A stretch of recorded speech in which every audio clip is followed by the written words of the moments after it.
What's up, everybody? This is episode 127 of Hoops Talk with Dave's Joint. Shout outs to everybody that's been supporting us thus far. For those who haven't seen any of our episodes, go check us out on YouTube, Facebook, and IGTV. But before we start, you know what I'm saying? Let us pay some bills real quick. So shout outs to our sponsors, the Players Circle. The Players Circle, let's say I discovered the Players Circle in the App Store when trying to find a product to track its athletes. The Players Circle is a social video platform where players can share their stats, highlights, and accomplishments. If you can hoop and you want to get discovered, then you should join the Players Circle. So go check that out right now. But tonight we have a very special guest on here. This guy, me and him are very close, like this.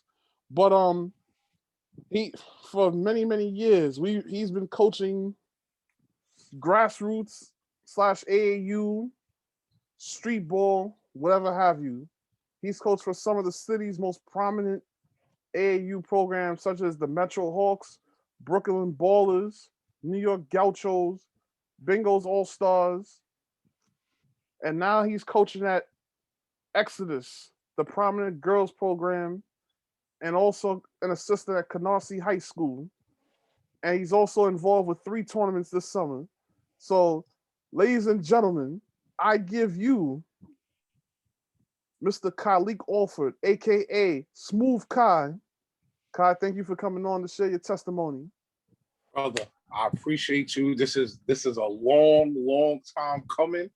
And listen, I'm just happy to be here finally, man. Indeed. So let's start from the very beginning. So what's Kyleek Alford's coaching philosophy? My philosophy is, go hard or go home. I mean, you gotta really want to do this. This is a business. This is a 9 to 5. So if you're not gonna be serious about it, then I don't want to coach you. I don't want to even be affiliated with you. Like, it's either you're gonna do it or you're not gonna do it. Indeed. So, when did basketball first begin for you? Man. Well, growing up in Brooklyn, Brooklyn, everybody swear basketball is like city bound, but all the best players come out of Brooklyn. That's just my opinion. But growing up in Brooklyn and Williamsburg houses, like basketball really started for me at like the age of maybe 10, 11, like just picking up the ball, dribbling it around, like watching different players. Like my all-time favorite player is Magic Johnson. Like I try to idolize my game to Magic Johnson growing up. Like wanting to be the big running the floor, dribbling, making the low look passes and everything. So like growing up, like maybe like 10, 11, I really started taking serious like 14, 15. That's when I really started taking basketball serious. Like I knew I can do it. So I was like, okay, I'm going to push forward and, just give it my all. So what was what was some of your best memories of growing up in Williamsburg? You know what I'm saying? What was the basketball culture like over there?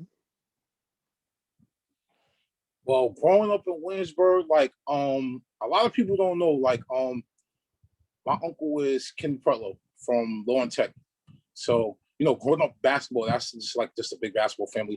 And like growing up, like basketball in the hood was crazy. Like we used to have like real big names in my hood, like come and hoop, like for real, like Omar Cook, Lamar Odom's from Queens, but his family lives right up the block still in Williamsburg, like his grandmoms and everything. So like Omar Cook, Teddy Mumford, like it was a couple of big guys, like big name guys, Zach Williams, E. Barkley, like it was a couple of guys that came into the hood and really did damage. Like, and we had our tournament and everybody played in our tournament. Like basketball was just big. Like summertime, 10 o'clock at night, we outside on the court playing, hooping against each other. Like just being, growing up being a normal teenager, like ripping and running, like having fun, just bowling and just having fun with it. Like that was the culture back when I was growing up. Like my era like I said, O'Cook, Zach Williams, Bassey, like those guys, like shout out to my bro G Irv, like those are guys that I grew up with and played against and competed against, like in the mad tournaments like CYO, UDC, Citywide at Cracker's Black Park, like those was like Soul in the Hole. Those was like those guys. We seen each other every summer and we competed, but like we was friends at the end of the day. Like we was real close friends. Like we would go chill, go to parties, have fun, normal teenage stuff. So what were some of your favorite tournaments to ever play in as a youth? Cracker's Black Park, Citywide, because you played against everybody. Like that was like the it of the it. That UDC was like so popping back then. The round ball was popping. Soul in the Hole, like I said, my era Soul in the Hole was big. Like you had Booger Smith and Sal from Jeff, and like I'm looking up at those guys, watching them, and then I'm getting on the court playing right after them. So like those, I might think UDC, Soul in the Hole, and Cracker's Whack Citywide. Those was my top three growing up. Like, I mean, I played in a lot of tournaments, but those three was my top three. Indeed. So where did you play high school ball at? My freshman year, I played at Trinity Tech for Coach Perazzo. And then my sophomore year, I got hurt, so I didn't play. My junior year, I got hurt again. I didn't play, and I ended up transferring to Grand Street. My senior year, I played half the year at Grand Street, and then got hurt again. Like I was just injury prone at this point, like from playing all this daggone summer ball. So pretty much like I had one full year of high school basketball, which was fun.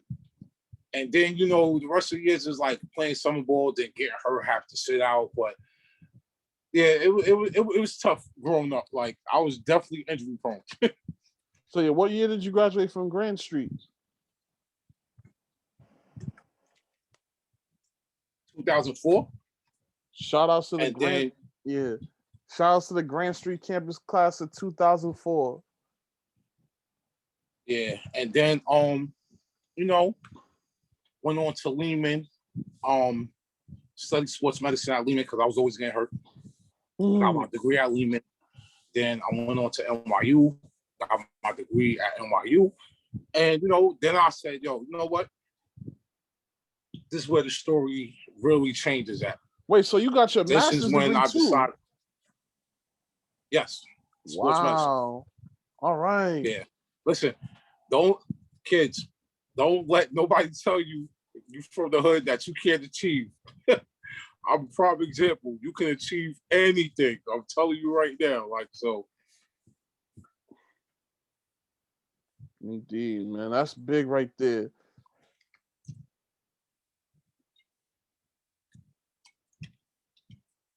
Then the story changes. Yeah, go ahead. Going into coaching. Oh, man.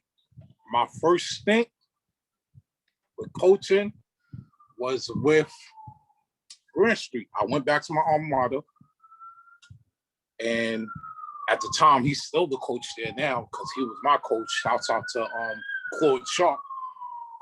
I went in and I was like, yo, I want to get into coaching and everything, So I started coaching there. I was there for maybe 6-7 years.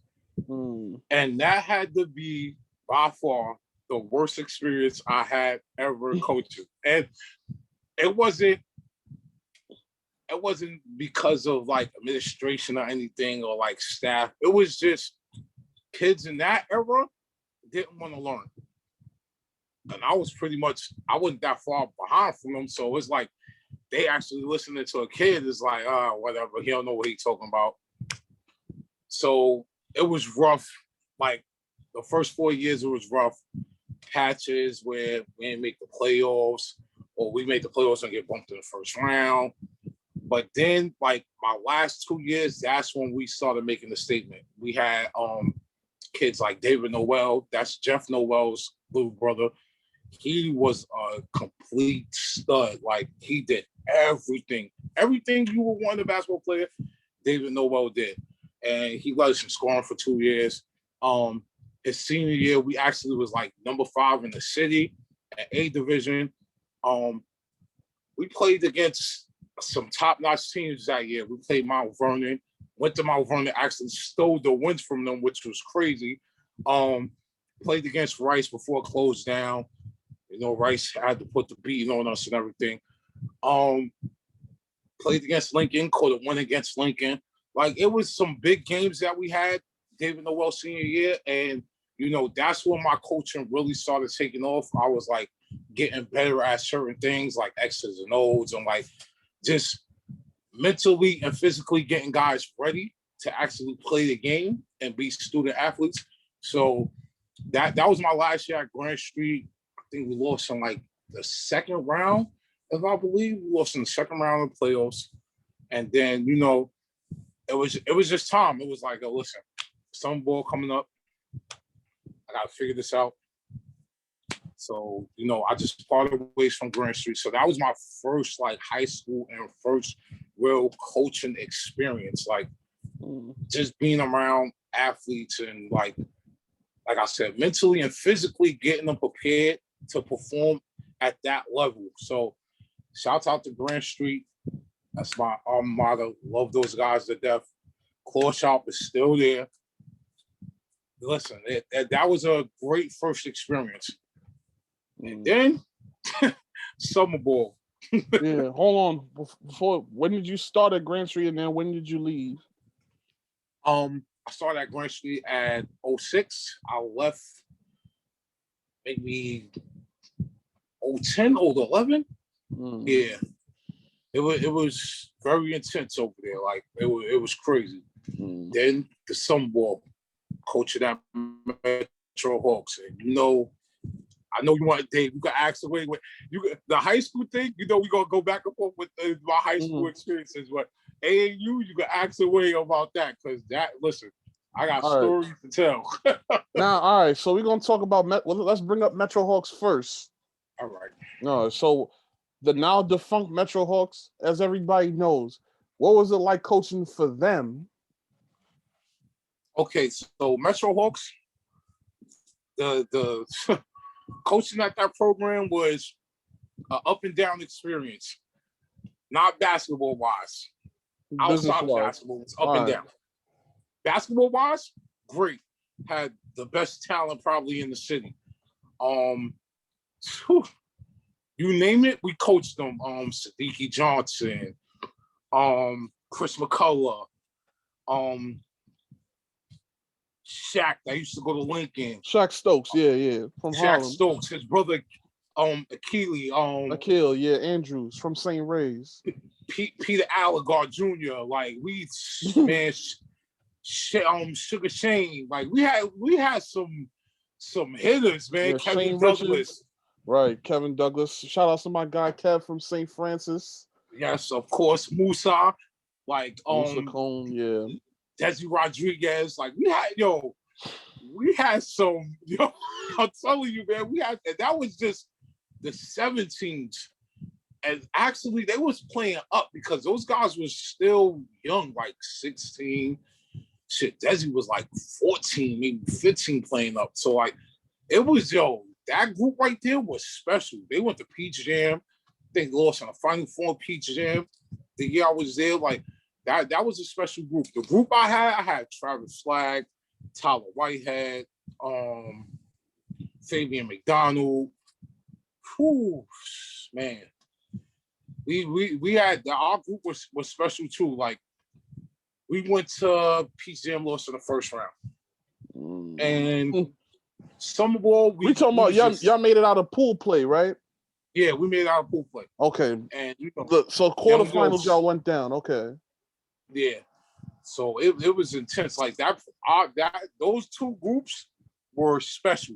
Like from the coaching to the players and just the culture in general. Like we was going out there and like really destroying people. we had the best guards in city and the best bigs in city, hands down, both teams. Summer ball playing street ball. I think that year we won Nike Swoosh at Millbank. We won the beach. I think we won citywide that year too, but it was intense. Like just coaching at that program, coaching wise, it was great. Great. Like you had great minds. And we was a family also. So like, but then outside of it, outside of coaching and dealing with, it was just, man, listen, this AAU thing, this business is serious. Like, so you always have to be around the right people to make the business run right. Right. So I was at Metro for 2 years. It's so funny. The second year, my mentor, shout out to Bingo, he became one of the directors of basketball op. So then, we so that's like, how far y'all go back. Okay, Metro Hawks. Oh, listen, we gonna get into that, but me and Bingo go way back. All right. So yeah, he became director of basketball ops, and he was there literally for one summer. Like I said, when you're doing this, make sure you got the right people around you because it gets a little crazy. Yeah. And that was our last year. Once again, we went out, we did what we had to do. The kids, they played well, and then it just stopped. Like we was like, yo, what's going on? Yeah. And the rest is history. A lot of people know the story, but we ain't gonna get that deep into it. But Dave. Yeah. Nah, I don't know too much. I just know that after a while, they either lost their Nike deal or they folded. And that was sad to see right there. Yeah, because at the time, it was probably us and the Chos was probably the only Nike teams in the city at the time. That's what it was then. Yeah. Yeah, literally. Before PSA, which was Team Scan, shouts out to Munch, before they even came onto the scene. It was on the scene, but they ain't had no deal. It was us and the Chos. If you want to play at Peach Jam and you want to play on that EYBL circuit, it was Metro or the Chos. You had a choice, and you had to be the elite of the elite to play in these programs. Right. No, but yeah, EYBL was just starting up because I remember my senior year was 2010. That was the very, very first year of EYBL. And the first year was intense. Went to Boo Williams. True story. We sat and watched Austin Rivers versus Bradley Bill, the Eagles, each one teach one, in front of almost 2,000 people. Coach K, Roy Williams, like the list goes on with a whole bunch of Division I coaches there. And that game was intense. Like intense. Like Bradley Bill was as good as advertised. People knew who he was in the Midwest, but like the South and the East, nobody knew who he was. Yeah, that session, he showed he was the goods. Like, so, back then, EYBL was before the UAAs and the Gauntlet and all that. And if you played on the EYBL, you was that dude. Like, you was nice. If you didn't, you was just a regular player. Like, you was like, okay, he play AAU, whatever. Yeah, man. That's a shame. Yeah. Another reason why I really like Metro Hawks was the fact that they had all the gear, all the Nike stuff. That's the reason. That's probably one of the main reasons I like Metro Hawks. I mean, no offense, I like the Gauchos stuff, whatever the Gauchos had too, but I like that Metro Hawks gear. Man, we had everything. We had supposedly 2-3 different sweaters. The stuff that they got right, that they had is in warehouses right now, allegedly. Listen, if it is, man, listen. Whoever gets in contact with that is going to live like a king because that gear, like, if you walked around with a Gaucho bag or a Metro Hawks or a Riverside bag, you was that dude. Like, people do not understand. If you had that bag, you was God's gift to basketball in your neighborhood. Because that was rare to Riverside, Gauchos, that was rare to have that gear or that bag, that string back, man, listen. Nah, but I mean, now all of that don't even matter. But your gear then is different from gear now. Like gear now, okay, a lot of kids are getting gear, so that don't really mean as much anymore. What matters is if the cameras is out and when they coming out to the games. That's what matters more. Yeah, because now social media is everything. Exactly. Social media. Right now, I kind of honestly think I've been in this so long, social media is a gift and a curse. We didn't have that back then. We didn't have the overtimes and the ballers' lives and the ballers' lives, they was around. They were around. Yeah, but they wasn't coming to they wasn't games not locally. Yeah. Like, unless you not in the East Coast, they wasn't. The West, they was. They definitely was. The West, the Midwest, yeah, but never the East Coast. Yeah. Now it's like they everywhere. It's a gift for the curse because you got kids now. Oh, can I get the mixtape? Can I get this and that? Bro, honestly, I look at it this way. Back then, they're lucky there wasn't any cameras because a lot of people would have been exposed back then. All the people had to hide behind were their names. Yeah. Let's keep it 100. That's why mixtapes were so few and far between. A lot of people were saved by their names. But if cameras were around, oh boy. It would have got ugly. It would have been so bad. It would have been so bad. But yeah, man. So after Metro Hawks, this Brooklyn Ballers came next, right? Brooklyn Ballers, Gary Shears, my guy. I coached there. I coached there for a little bit. Not even a long journey with that. I was just at the time after doing Metro, I was like, I don't want to do it no more. Whatever. Then Shears was like, yo, listen, I got a couple kids that I think you'll like. Let's put it together. So I'm like, do my homework on this program. Then they had ballers at the time because the ballers used to be Anissa Sports back in the day. Mm-hmm. Malcolm Grant, Eugene Harvey, they had the hitters. Anthony Stokes, they had the hitters. So they changed the name to Brooklyn Ballers. Mm-hmm. A lot of people don't know Anissa Sports used to be a sports bar, and the guy used to give back to the program. Shouts out to Reese too, because Reese is a GOAT in Brooklyn. Mm-hmm. He's definitely a GOAT in Brooklyn. So did that for a couple months. But then it was like, I just stopped. I was like, I don't want to do it no more. I'm trying to really get back on the high school scene. So I'm going to just chill, fall back. I helped out as much as I can, and then I was just like, okay, what's my next step? What is my next step going forward? And then the big homie called me. Listen, I need you to help me with the program. Out of Forest Projects. If you've never been to Forest, that gym was little as hell back in the days. Coming from Brooklyn all the way uptown was crazy. Every Sunday night, we was in the gym 8 to 10 practicing. The Mike Glovers, the Ant Glovers, it was crazy. That was the start of something special. Coaching with Bingo.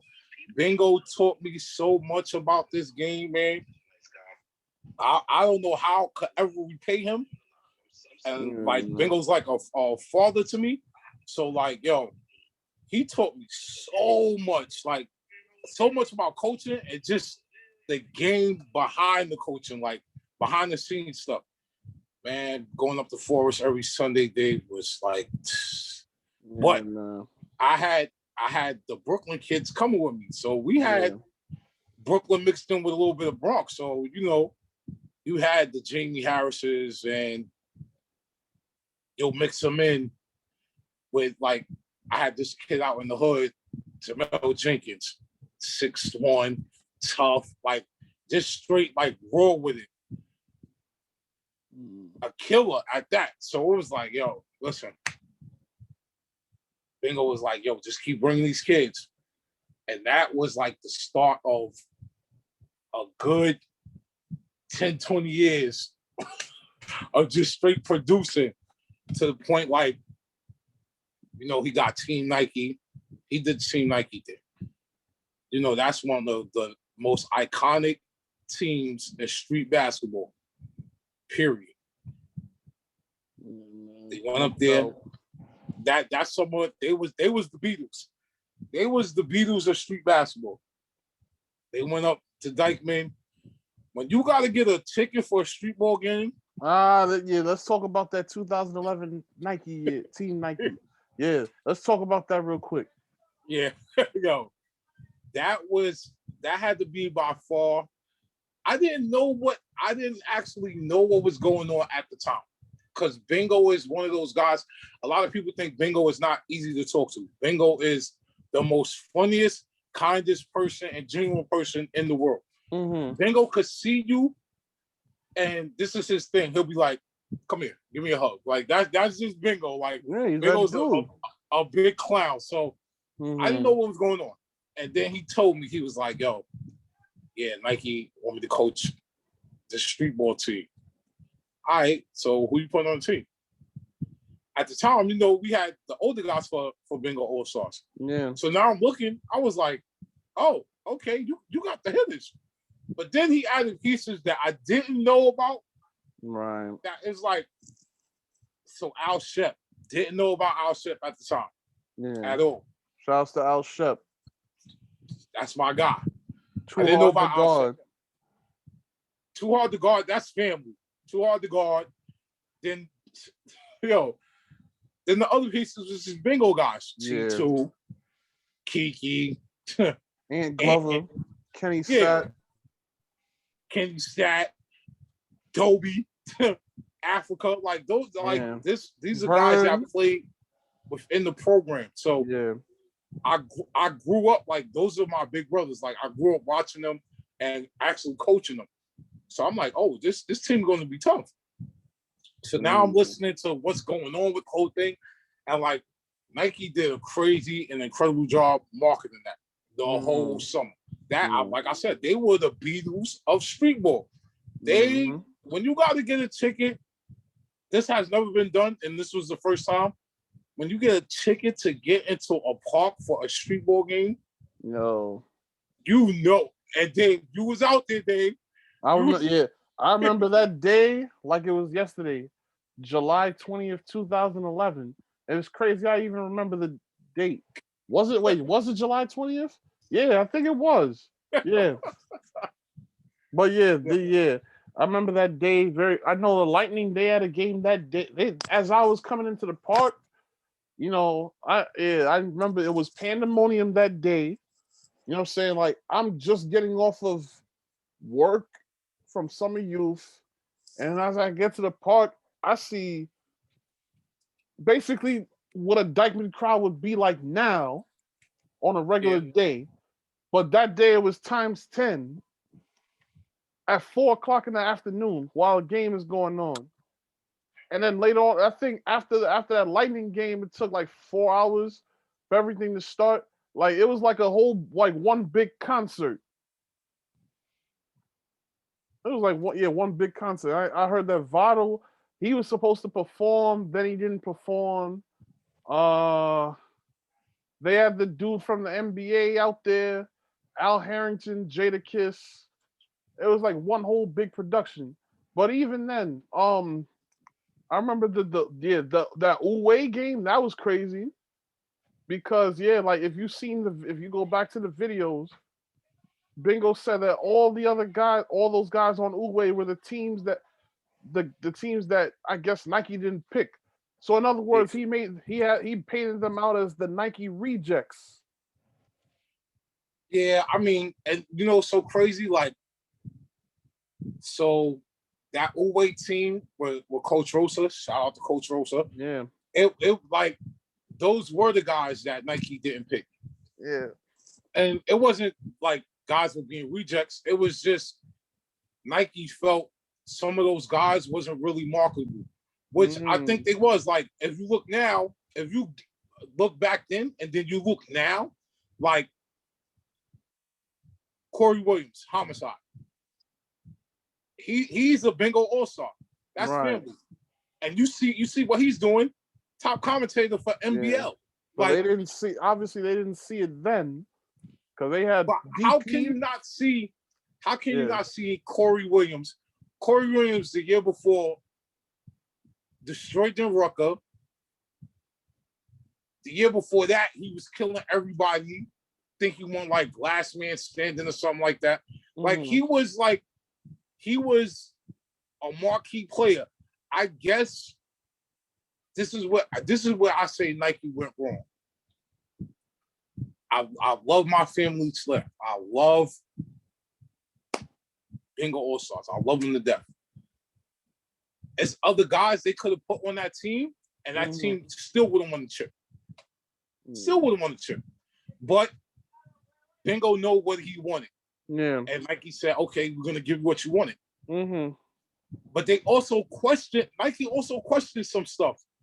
Like I said, prime example. They questioned Al Shep, but then you see what you got from Al Shep on the floor. A glue guy, scrappy, can score in the post, rebound very well, and defend it.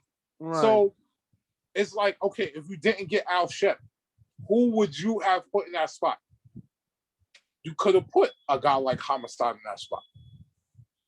You could have put a guy like Aaron Williams from 914 in that spot. It's so many guys. A lot that could have, but they could only be 10. Yeah, it could only be 10. But like that summer alone, you had so many guys that wasn't on that team that could have been on that team. You feel me? Like it was a lot of guys. Like you have to really look at it. And then remember the following year, they came back again. Team 92.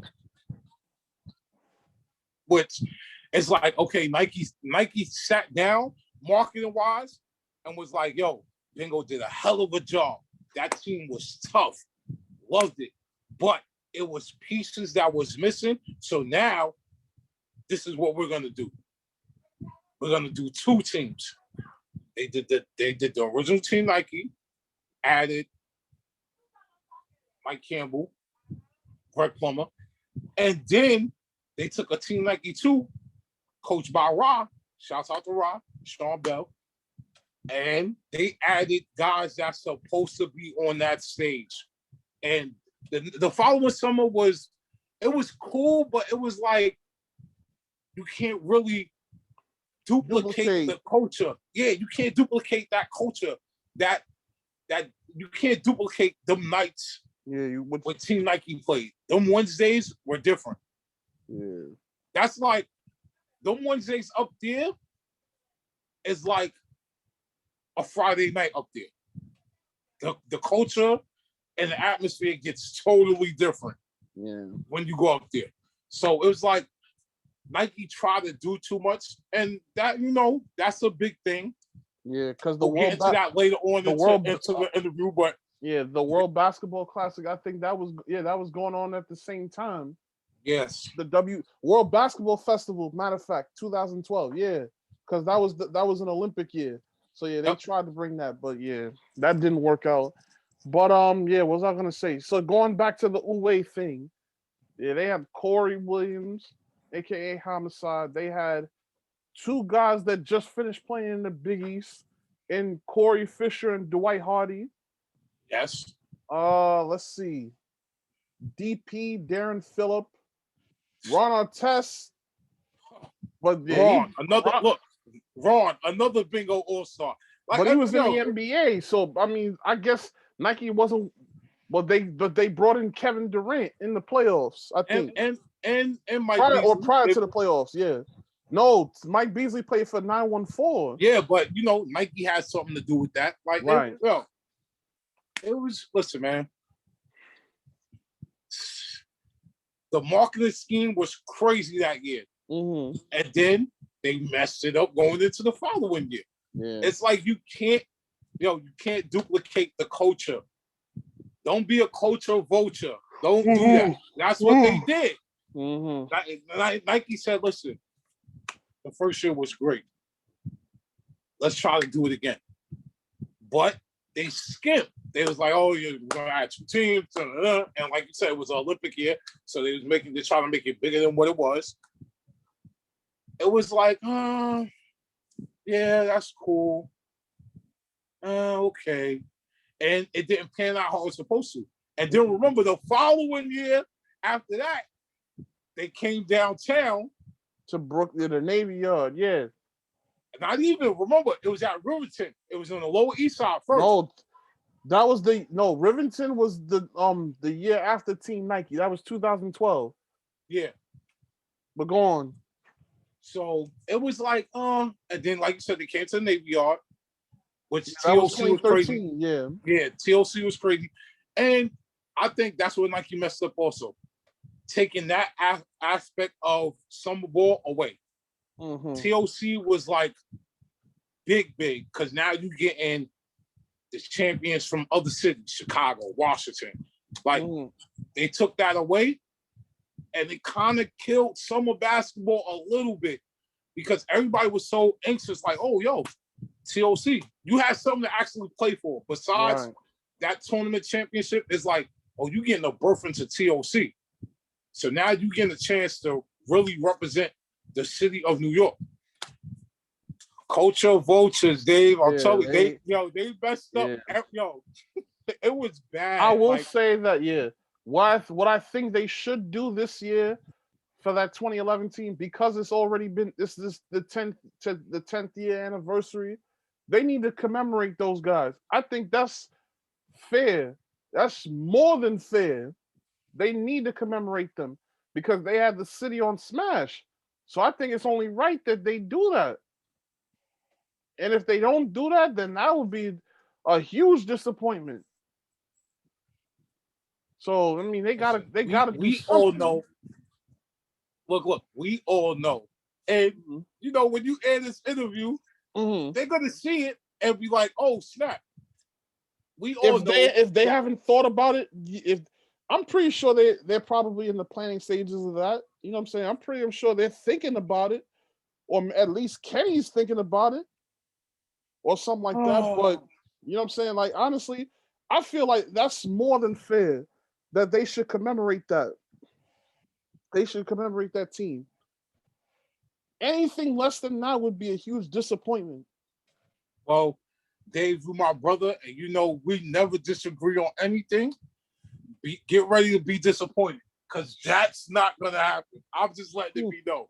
And you know why? It's because I'm not even going to blame the pandemic. I'm not going to blame that because we're outside now. You can't blame the pandemic no more. Yeah, some ball is here. We outside. Yeah. But it's like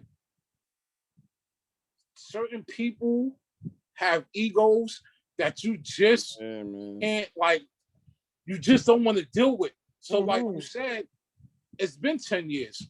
You should celebrate them because they had it looking crazy. And on top of that, they're all still alive. Yes. Well, that's God, another reason why they should be celebrated now. Give them their roses right now. Give them they rose. We ain't gonna say roses. Give them their rose while they now. Everybody's still alive. Everybody's still here. Why not celebrate them now? But we know that. But is that person going to do it? No. Is he thinking about it? I doubt it. But, everybody knows what they did. That team was special. Everybody knows they should be honored, but it won't happen. And there's no love lost. Ain't no slit off those guys' eyebrows. Like, I speak to these guys once in a while. Like, everybody from that team is doing great. And the scary thing is, they all coaching now. So it's like, they all coaching. So it's like, damn. I gotta look over my shoulder sometimes because I might see an Al Shep and Stepanak, or I might see a a Kiki in the master school and all. I like it's crazy. So yeah, Kenny said just got a coaching job in Cincinnati. shouts out. Well, that was long overdue. Yeah, Shouts out to Kenny too, because Kenny Stat, he's been doing this for a little minute now. This coaching thing, like different, yeah.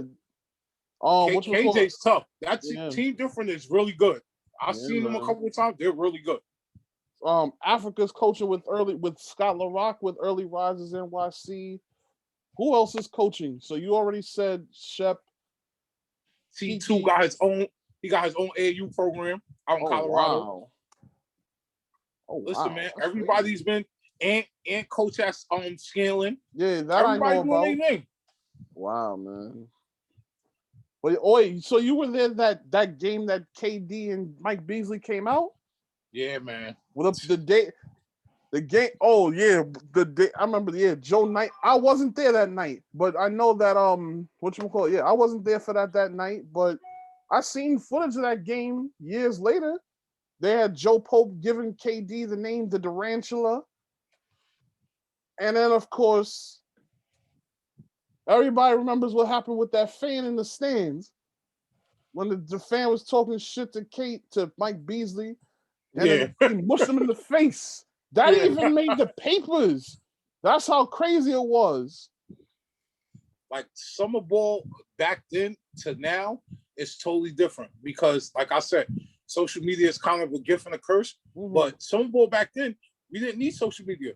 You had the newspapers. You had the real media out in the streets. Yo, I'm glad you brought that up because you go Zach Brazilla. He back in the day when he was 5 Borough Sports used to be out here, but now you can't get the Post no more. You can't get the Post The Post used to host every week summer ball. Yeah, they would have every tournament, every standing. Who was the top player in the city? Like you can't get that now. Bounce is gone. MSG summer ball is gone. You know what I'm saying? Everything. Shouts out to Coach Couch. Yeah. But everything that used to celebrate the unlimited is gone now. High school is where it's at. Now for unlimited, unless you're playing indoors, you know what I'm saying? It's really not as popular anymore. Maybe, some of the tournaments are trying to bring it back, but it's like once you hit a certain age, once you hit 30, now it's like, you know what I'm saying? Like nobody wants to see them 30-year-old guys anymore. Like these guys is, they ain't crybabies too.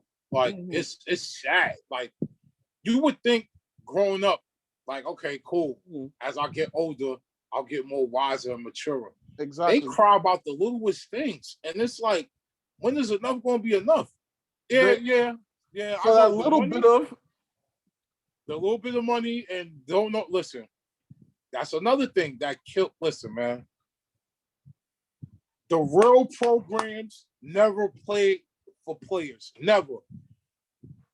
Listen, back then you had TMP, Dole, never paid for no player. Raul, when he first started, never paid for no player. Bingo never paid for no player. Like the real programs. Not these mom pop teams that's just popping up out of everywhere now. You can't even call them programs. You talking about teams. Yeah. Like the difference between programs, the three I just named, and then teams, the mom pop teams that's just popping up and the little street teams. It's like, okay, stay over there. You can't don't try to duplicate the culture. The programs used to really run New York. And then after a while, those guys is like the Bengals, the Dogs, and the Risers, like, okay, we could step back. We done did everything. What else is there to prove? I could sit down with Rob right now and be like, yo, Rob, what else you got to prove? Nothing. He'll be like, nothing. He'll say it. He'll be like, nothing. At all. I think at this point in Rob's life, like this is basically like leisure to him. Like, you know what I'm saying? Like, out of all these dudes that you mentioned, at least he's still around. He's still coaching. But I think now for him, this is leisure. Rod's just having fun. He just wants the guy. He wants the guys to, stay in shape and stay healthy and stay safe. Because right now, New York is looking like World War III every other day. Oh man, it's crazy. So it's like I'm happy we have summer ball back. Because last summer it was crazy too. It was a bloodbath out there in the streets. And like it's starting now, but at least when the summer ball come back, everybody will be having fun, chilling, but stay safe. But it's like, yo. And there's COVID. That's the thing. How many people you gonna allow in the park? How many people can you have in the park? That's the big question. Like, I know, like for a couple of the tournaments, the ones that attract the most fans, those restrictions will hit them the hardest. So it's like you gotta give them the thermometer, or you know what I'm saying, like the vaccination thing ain't gonna work. You know what I'm saying? Nobody's gonna be wasting their time trying to get the vaccination cards to come in the park. But you know what I'm saying? I feel like how you gonna tell? Like once you it's like they gonna have that conversation with somebody, be like, how you gonna tell me I can't come to the park? And then the situation brews from that. So that's what I'm kind of worried about for the tournaments. I mean, so Parks Department already let these tournament directors know, like, yo, you can have only this amount of people in the park, and you gotta be able to control the crowds and check temperatures and sanitize stuff. Like it's crazy. Now it's up to these directors to realize it's either you're gonna follow the rules or you're gonna get hit with a fine. And then it's gonna be certain directors that's just gonna be like, I don't care, blah blah blah, just for the clout, just for the clout and the money. Like, oh, I'm gonna do it my way, boom boom. But now you gotta sit and think. Yeah, man. NYPD gonna be around. You gotta sit and think. It's people's safety, and it's the brand that you represent on the line. So just like prime example, Gersh used to get, man, maybe 15, 2,000 easy on certain nights. Like, and DP's my man. Shouts out to DP. But will he have that this summer? Will he do what he's supposed to do as a director just to keep it safe? Will he chase the clout? I don't think so. But I don't know. I'm me. So it's like certain directors is going to chase the clout. They're going to chase it to the fullest. Like, I don't care. Boom, boom. And then when the city is hitting them in the pockets and the cops are shutting them down, then what? What's next? All you could do is blame yourself. And then that's when the brands get involved. The brands is going to be like, we pulling out. Y'all bringing us too much heat. So now we got to pull this from y'all. We got to take this and we got to take that. Or we might just take the whole contract. A lot of dudes can't afford that. Some of these directors live off of this deal that they get from these brands. Yeah, low key on the low. That's everything to them, and they can't afford to lose that. So, I mean, like I said, we back outside, and summer's going to be good. Mm-hmm. It's going to keep everybody safe because right now, like New York City is like a war zone, and it's just crazy. But at the same time, I hope these directors realize, like, the people that play in your tournaments also have families. So you got to keep them safe. Yeah, that's true. Don't be going out here trying to be extra. We don't got time for that. If you're going to be extra, I'll stay home. Or I'll be at my tournament or the other two tournaments I deal with. Like, or in my case, I'll be out of town. Yeah, listen. It's gonna happen one way or another. It's gonna happen. So now, all right. Now let's segue. Like, and then we got the AAU thing going on, with the whole new NYC United. You know what I'm saying? Like, I don't believe in that either. I really don't. It's more like NYC divided. Let's be honest. Yeah. The only reason that was going on, to me, is there wasn't anything going on last summer. You know what I'm saying? So, But now once that again, now things are coming back again, yeah, now you see that it was all just a show. it was pretty much, dude just said, yo, it was for to keep our guys ready and blah blah blah blah. Yeah. I was just doing it for the clout because y'all know media's in Yeah. it, and the media is gonna post and show your kids, which I'm not mad at, but at the same time, like you said, everybody's divided. Of course they are. The Everybody same wants person that you piece just of the coached pie. against, he might give you that and be like, yo, what up, boy? Yeah, to your face. But to your face. But behind your back, oh boy, stand him, and I'm trying to get that kid from his program. Oh yeah, that honest to God, everybody's scheming. Everybody's scheming. I'm not saying it's not like this on the girl side because it is. Oh yeah, they even worse. Only difference is parents are involved with the girl side. With the boys, anything goes. Everybody's still. With boys, you have the handler. Oh, the boy. handler. The parents is last on the totem pole. With girls, it's different. Yeah, you have the parents. Yeah. And the parents go with, if they can trust the director and the coaches with their child. Yeah. Boys, I'm happy I'm out of that. Once again, I have nothing to prove. And Dave, you see it. I did everything. I could coach the best of the best. I have nothing to prove on the boys' side. And everybody's like, yo, why you don't come back? For what?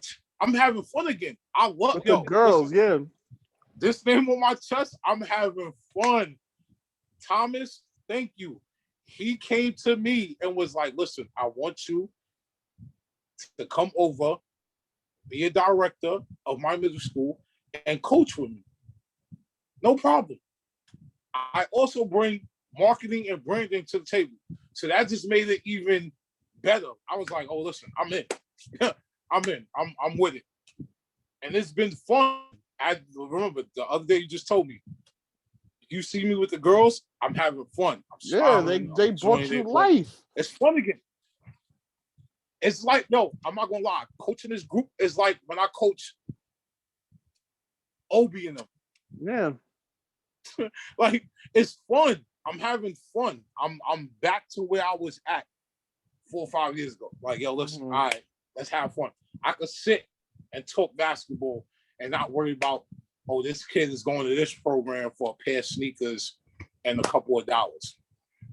No, I don't have time for that. Yeah. Oh, I need to talk to your father, or you need to talk to my moms because my moms need this, and that.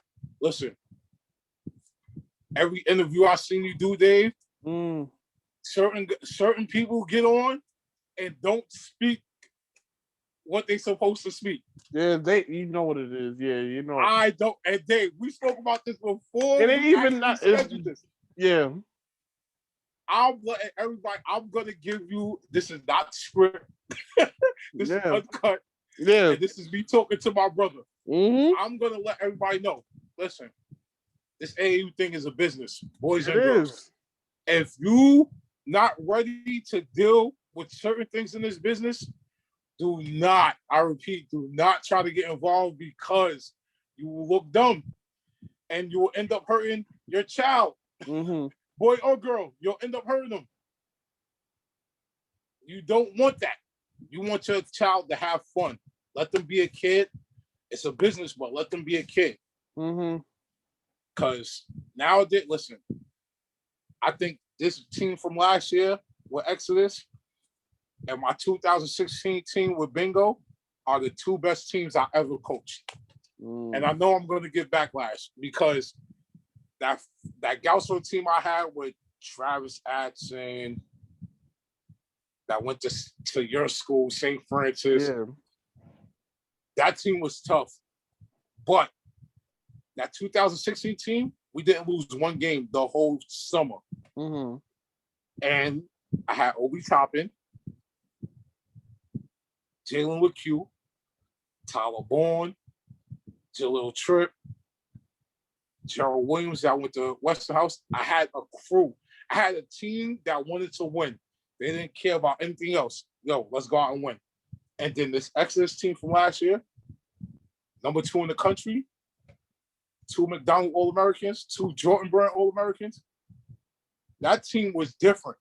I have fun coaching them. I have fun being around them. Now it's about having fun. Like, these adults take it too personal sometimes. Mm-hmm.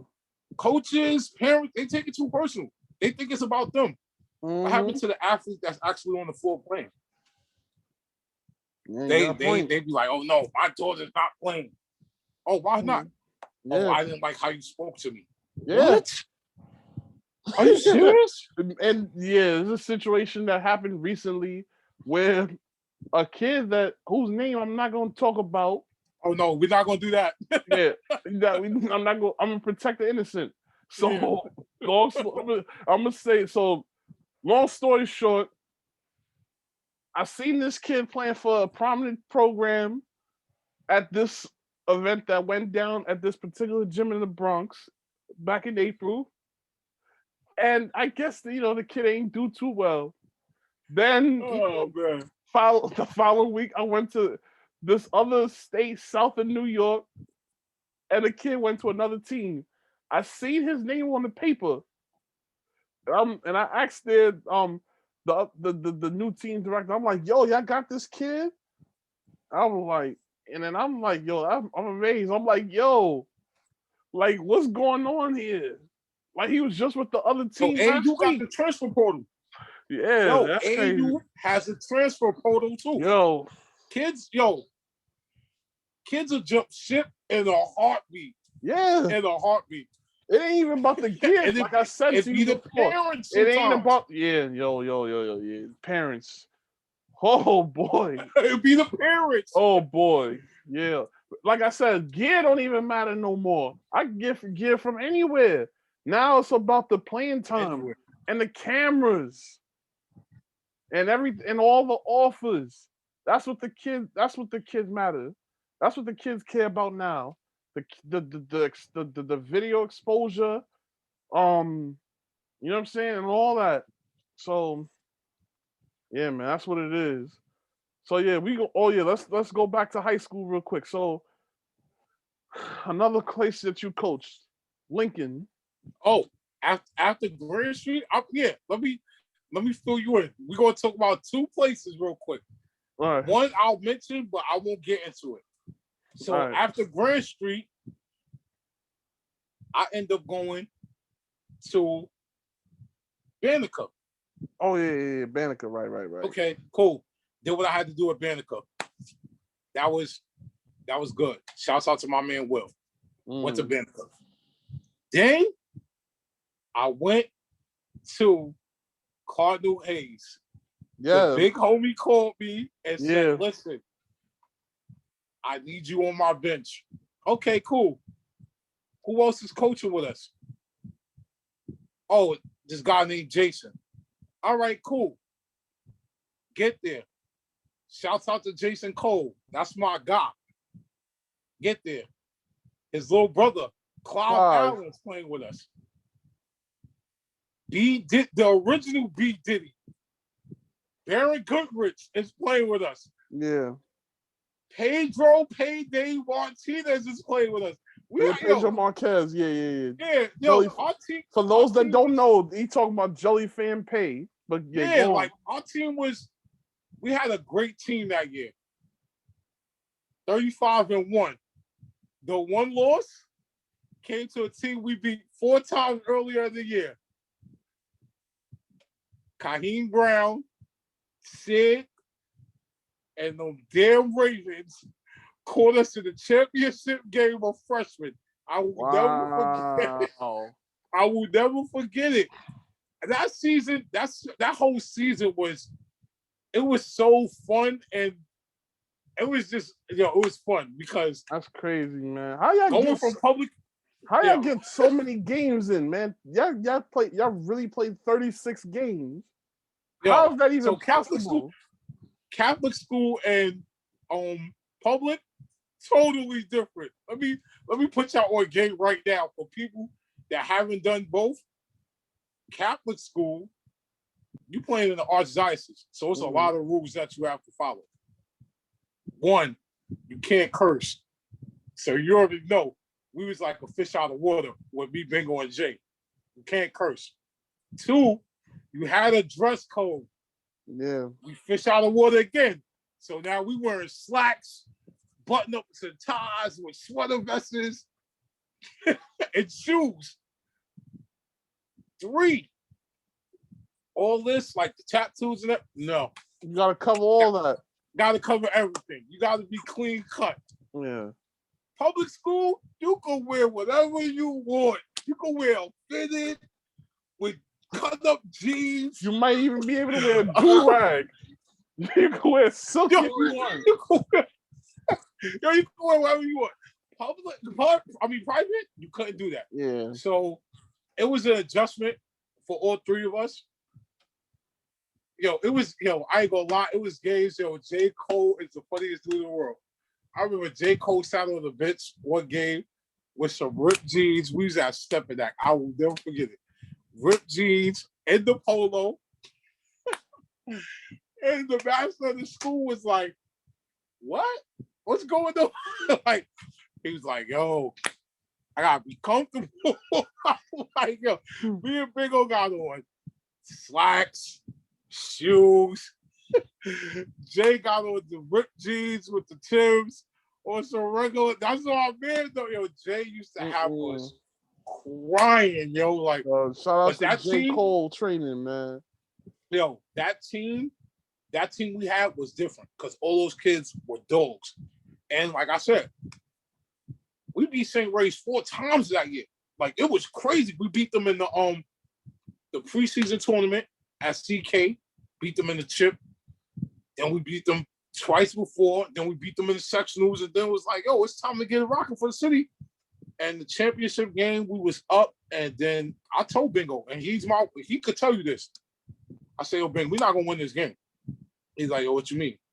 So we're not going to win because we're not playing to our potential. True story. We went to Malloy going towards the end of the season. Mm-hmm. We played at Malloy. At the time, they had Aaron Walker, and they had somebody else that was team that was good. And the archdiocese was giving us a hassle because how we was playing, we was blowing teams out. Yeah, y'all was a threat. Like a threat was the game before we played Stepanak at home. We played our starters one quarter. We beat Stepanak by like 40. Archdiocese comes in the next day complaining about it. He's like, yo, look at the stats in the game. We only played our starters one quarter. What do you want us to do? Bingo's going to kill me for telling this story. I don't care. Mm-hmm. Bingo say, yo, listen, before the game at Malloy, we getting dressed. Jason takes the guys downstairs. They warming up. Me and Bingo in the room. Bingo say, yo, listen, we going to throw this game. I'm like, what? We about to pull a blue chips? Said, yeah, we're going to throw this game. No, the hell we not. I don't know what you're talking about. We not throwing this game. I'm like, Bang, I don't care what Archdiocese is talking about. We can't control how our kids play for us. Nah, we're going to throw the game. Bingo goes, look, this is what Bingo does. Doesn't start Clive. Doesn't start Barron. We had this big kid, Reggie. The kid, Reggie, was probably like 6'3", 6'4", like 300 pounds. Played football for the school, but also hoop. We played them here and there. We started him. Mm-hmm. So now, J. Cole's like, yo, what the hell is going on? Whoa. I'm like, yo, just thinking. So I'm telling Bingo, I'm like, yo, you bugging. Like, you really serious. Yeah, we gonna throw this game. These kids were not having it. And we didn't tell them that, but they knew something was up. These kids was not having it. We had to blow them away out by like 25, bro. Nigga, Bingo was tight. He was like, yo.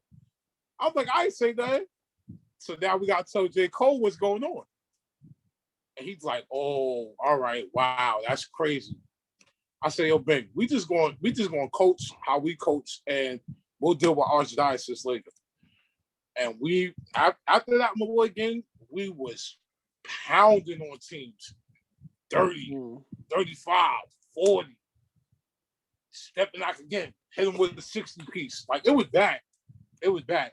That championship game, I said, Ben, we not going to win this game. And I remember, God rest his soul, Jack Curran was like, yo, it's hard to be the team 5 times. I said, I just told Bingo that. We're not going to win this game. We're not. Missed 23 free throws. 23 free throws in the second half. End up losing. And I told Bingo, I said, I told you we wasn't going to win. It was just hard. Like, those kids, they knew when to turn it on and off. But that day, we just didn't have it. We was just going off for talent that day. We was just like, it was just talent. It wasn't no game plan. We was going off for talent. The kids, they was just like, oh. But we pushed them to the limit. And that right there, and I don't care what nobody say, that was the best team Hayes ever had. On that freshman level. Period. Nah. You recorded. Nah. Period. Wait, over that championship team from 2017? Bro, period. Damn. Period. Yo. But shout outs to Hayes, though, man. My little brother's a freshman over there. Honor roll student and all that. Listen. You get the great education out of Hayes. I'm not going to lie. But, yo, period, Dave. Yo, Baron Goodrich could have went to any other school, averaged 40 in the whole city. Clive could have went to any other school, averaged 40 in the city. Pedro could have went to any other school and clipped people. Yeah. Listen, that team, that was the best team in the building that year, in period. Varsity, so with Catholic school system also, freshman JV Vars, y'all all got to run the same sets. So as you move up, you know what's going on. Yeah. I know that was the Cardinal Hayes way. Let me rephrase that. Cardinal Hayes, that's what we did. We all had to run the same sets. We wasn't playing shell or zone. Bingo was like, I would never. We matched up and we pressed the hell out of teams. We gave teams the Hoya paranoia. Full game. We pressing you. Oh, you tired? So go get them. You know the spot. We wasn't. Varsity Lowe's was playing zone and shell. He was doing shell drill. Nah, we're not doing that. No, we got too much talent for that. And as those kids moved up, he realized, like, damn, you got to match up with that talent. Yeah, man. But nah, Cardinal Hayes was, I loved it. The following year, I didn't go back because Bingo left. Yeah, I got an ABA job. He left, so the following year, I was like, all right, I'm out. That year, started another one. I ended up walking into Brooklyn Collegiate. Shouts out to the big bro Jake and the big bro Leroy. And went there. Oh yeah, we want you to be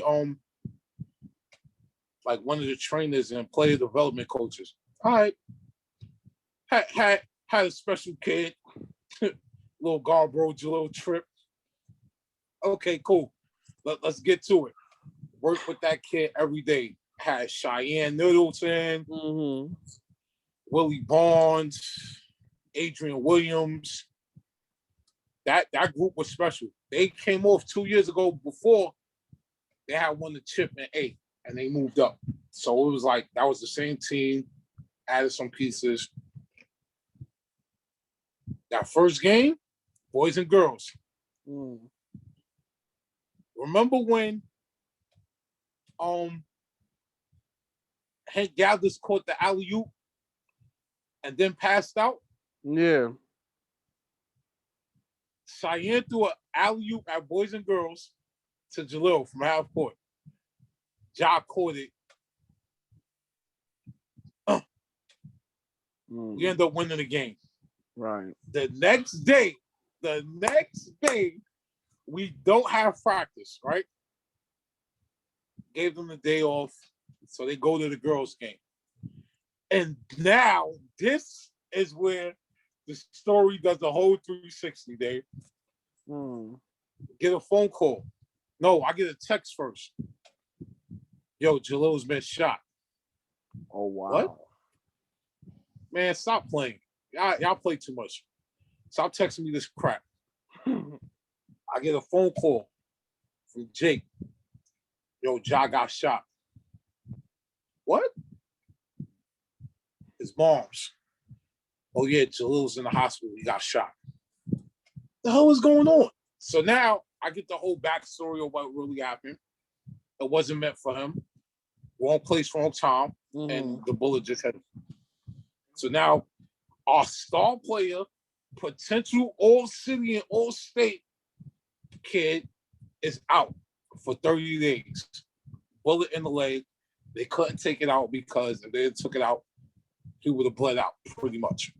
And it was like in the bone. So they was letting the bullet push out. 30 days of hell. He's sitting there, crutches, couldn't do nothing. He's like just losing his mind. Finally, the bullet finally pushes out. Okay, Jalil, you're still maybe 2 weeks off from returning because now we have to go hard. We're really like rehabbing that leg. All right, cool.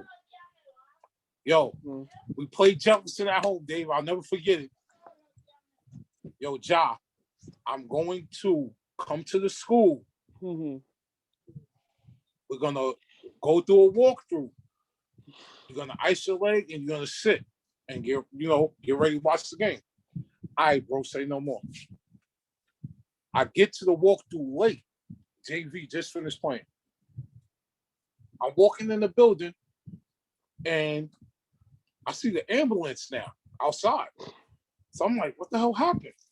I walk in the building. I walk in the gym. Jeff is on the other end warming up. We on our end warming up. Everybody's like shaking their head. I'm like, yo, what's going on? Jake was like, yo, it's not good. I'm like, what happened? He said, go in the locker room. I go in the locker room. Now it's moving like slow motion. Everything's moving slow motion. I walk around the corner.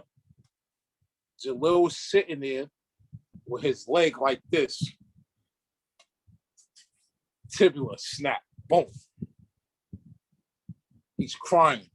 Wow. Yo, I'm sorry, bro. I'm so sorry. I let you down.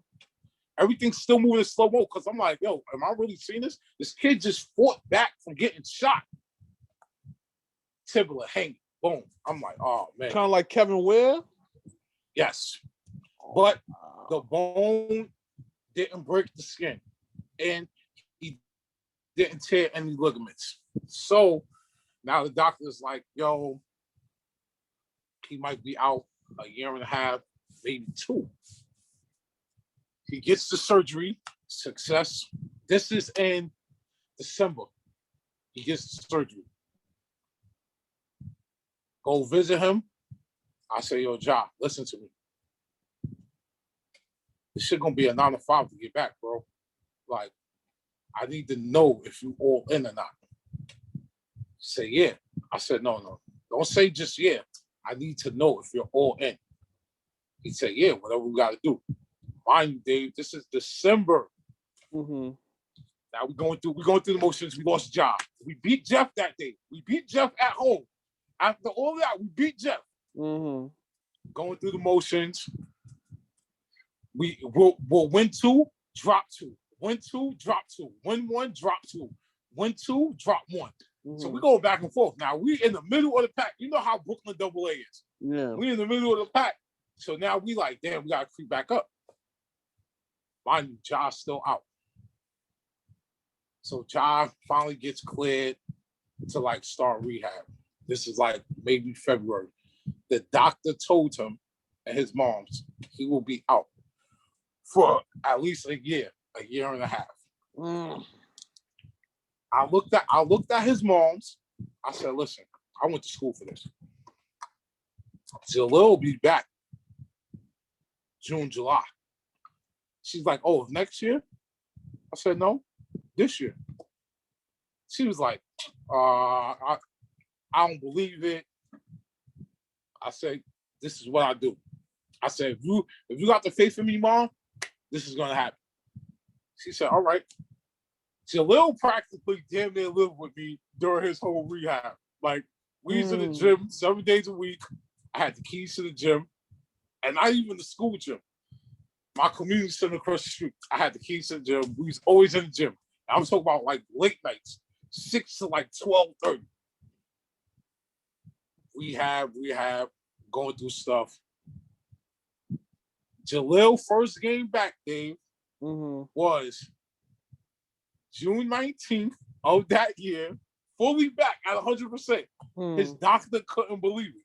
Like, yo, the hell was y'all doing? Oh, we put that pain in. Like, and his whole body transformed after that. Both legs were strong. He got a little bigger. His bounce was there. His first game back, June 19th. We playing in the hood. We playing in Williamsburg. Playing outside, too, on concrete. So everybody's like, nah, he's bugging. That's when we just left Collegiate, the coaching staff. We left Collegiate. Administration was bugging. The principal was a nutso. So we all left, and we was going to take the year off. We end up going to Liberations, the alternative school. Dave know about that alternative league. Dave is a part of that alternative league, ladies and gentlemen. So we end up going there. We won the chip there, easy. We actually beat Dave's school at the semifinals to go to the chip. That's before Dave was there. Beat BDA. That summer, it's like, yo, Ja first game back. It's like, yo, you gonna have Ja play on concrete? Oh yeah, we good. Him, Ezekiel Charles, Greg Pollan, Tyler Bourne, Donald Flores, and had somebody else on that team. And we was, rocking and rolling. Ja first play was down the middle for a dunk. Everybody's like, oh, he's back. He off the leg that he broke too. Niggas like, oh, he's back. So Ja got back. He really understood what was going on. He started taking care of his body. Then we got the phone call. It's our second year at Liberation. We turned it into like a preparatory school. We was playing like prep season and a regular joint. Got a phone call. Yo, I ain't gonna say the coach's name because every time I say his name, I end up blacking out. But you gonna know what I'm talking about. Yo, yeah, I know exactly what you're talking about. But go on. Yeah, we want y'all. Yeah. We want y'all to come to Coney Island. Oh, we already in Coney Island. What you talking about? Nah, we want y'all to come to Coney Island. What? Okay. So now I'm like, nah, I'm not doing it. I'm telling Jake, I'm not doing it. I don't care. I'm taking the year off. Jake is like, yo, you and Leroy gonna coach JV, and then we all gonna sit on the bench for varsity. I'm not doing it. I don't want to deal with this guy. Blah, blah. So now, fast forward, he gets the assistant coach job at, the whole. He over there with the bro Whitehead. Shouts out to Whitehead. And then Dazzy, he with the gang. So I'm like, yo, who's gonna coach this team? So I'm thinking Jake is gonna be the head. We walk in the building. Oh shit. That's my uncle coaching. Yeah. I'm like, okay. I was like, Jake, I can get with this. No. I should have went with my gut feeling and said, I'm gonna sit this one out. Another bad experience.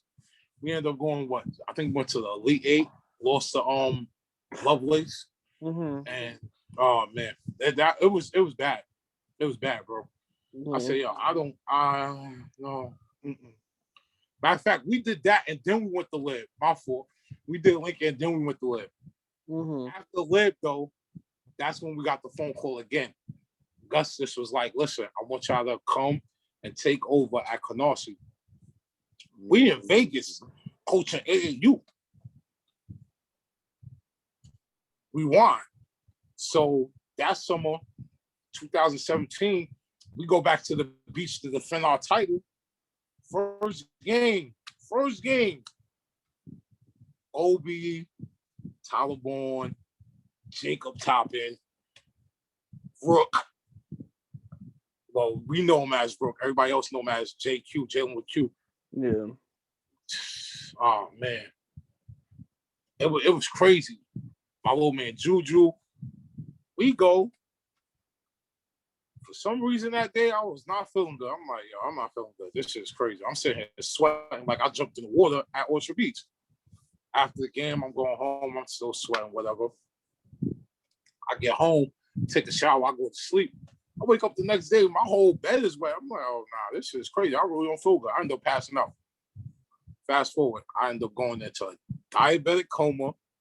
I was in diabetic coma for like 2-3 days. Before I went into that shit, Jake, BG, everybody's in the hospital. I got an IV in my arm, all that. Like, I'm like, I'm done. Boom. You probably calling people over to the bed like, yo, man. Like some type of Godfather type of scene. Like, I was done, bro. Like, niggas is like, yo, that shit is over. Like, my summer was pretty much over after that. Which I thought, because it was just June. The summer ain't really start yet. So now I'm like, all right, bet. I'm trying to get my shit back together, boom. Finally get back together. I get cleared and everything.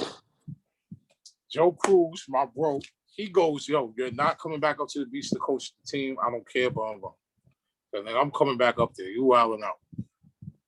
Jake, yo, you're not coaching AAU, boom. I said, unless y'all niggas want me to really hurt myself, I'm coaching. This is the only thing that's going to get me back.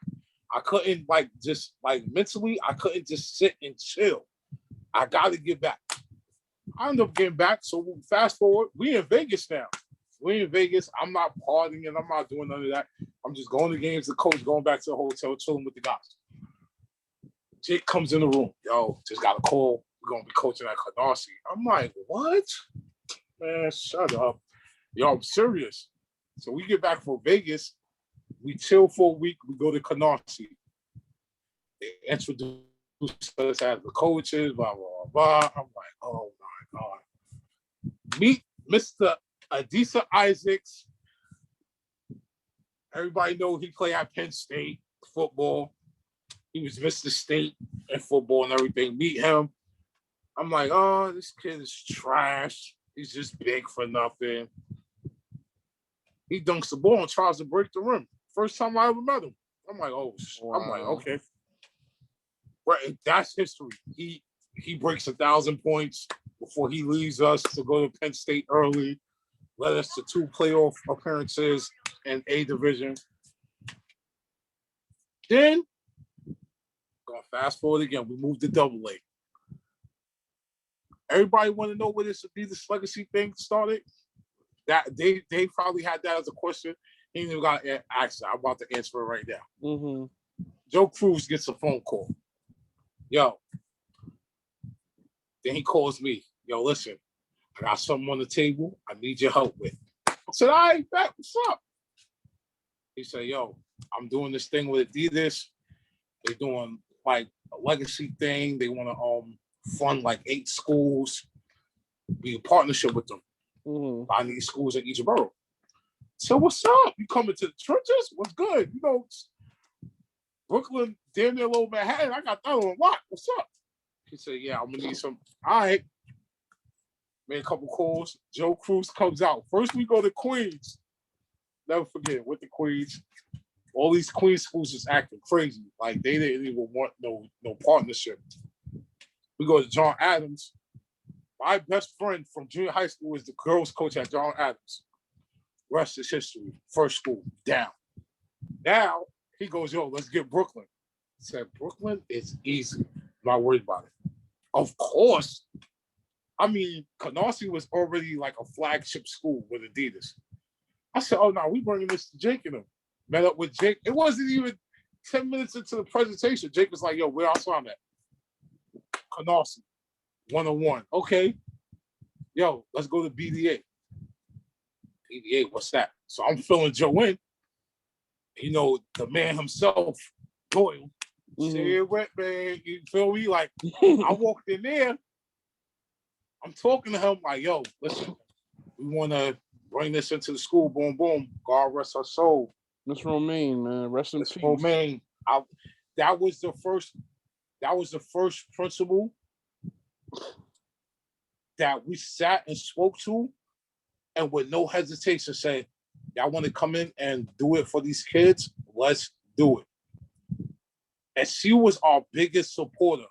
Like, every time me and Joe walked in that building, or me, Joe, and Olivia walked in that building, she showed nothing but love. Yes, she did. And when she left us so early, it hurt so much because I seen what she did with those kids. That first legacy team from BDA, I seen what she did with those kids, and it hurt them so much. Yeah, it hurt everybody. It hurt me and Joe so much that we had this, like, it was so hard, like, because that was like the only principal we really talked to. And she was with it, and she was like, listen, if y'all for the kids, no problem. Shouts out to her. You know, she forever rest in peace. Like, so we went to BDA. Doyle got that done. Now he's like, yo, we need one more Brooklyn school. I said, man, listen, I'm going to my uncle. Y'all niggas is wild. I got to keep this in the family. I go to Lord Tech. I said, KP, listen to me right now. Y'all motherfuckers don't got no deal. You at Jeff and you get a little Under Armour stuff. Do you want your legacy and your own deal? Oh, just say you need that. No hesitation. He was like, yeah, we in. So now I'm 4 for 4. I'm like, yo, Joe, you gotta take care of Uptown.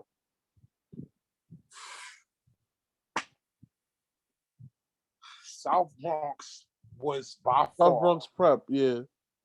Shouts out to Radar. That's my brother. He knows the story. South Bronx was by far the hardest school to get. And it wasn't because of Radar, and it wasn't because of Coach Frank. Their principal was just out of pocket. And she kind of denied them to do what we was doing for a very long time. And Radar was getting tight.